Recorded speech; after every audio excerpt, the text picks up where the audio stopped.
Ciao ragazzi, questo è un video che volevo fare da un po' di tempo. È il video che faccio ogni volta che si avvicinano le vacanze estive e riguarda un argomento molto particolare e importante. Particolare perché è proprio in questo periodo che si verificano comunque delle azioni da parte di persone che non chiamerei persone per disfarsi mi fa molta fatica parlare di questa cosa, per disfarsi degli animali domestici. Ragazzi, sto parlando ovviamente dell'abbandono e niente ragazzi, non c'è giustificazione ragazzi a un'azione del genere, perché ci sono un sacco di soluzioni.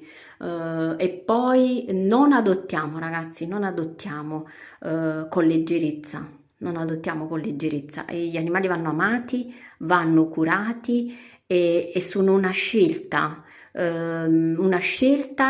sempre, sempre, tutto l'anno, e tutta la nostra vita e tutta la loro vita. Vabbè, sto facendo questo video dal bagno perché volevo farvi vedere Topolina, perché diciamo che Topolina rappresenta la categoria dei gatti, ma io mi riferisco anche all'abbandono dei cani, ovviamente. Non solo, io ho dei gatti, ma mi riferisco anche ovviamente a chi abbandona i cani. È una cosa orribile, ragazzi.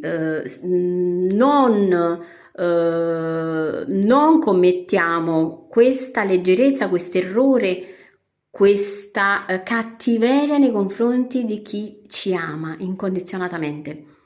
Ragazzi, io ho preso anche oggi per l'occasione un regalino sia a Tom che a Topolina. Vabbè, Tom l'ho presa, sono carinissime queste ciotole. L'ho presa azzurra, vabbè, forza Napoli, anche perché Tom è tifoso del Napoli. E rossa a Topolina, perché Topolina, il colore di Topolina è rosso, non poteva essere rosa. Adesso ve la faccio salutare.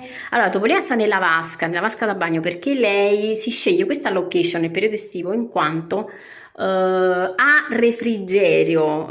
La mattina noi qui usiamo la doccia, ci facciamo le docce fredde e lei dopo approfitta di questo posticino per stare al fresco.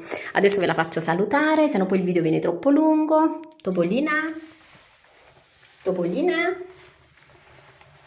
Topolina saluta e non mi dare zampate. Sto parlando di una cosa molto importante che riguarda tutti i pelosetti e tutti gli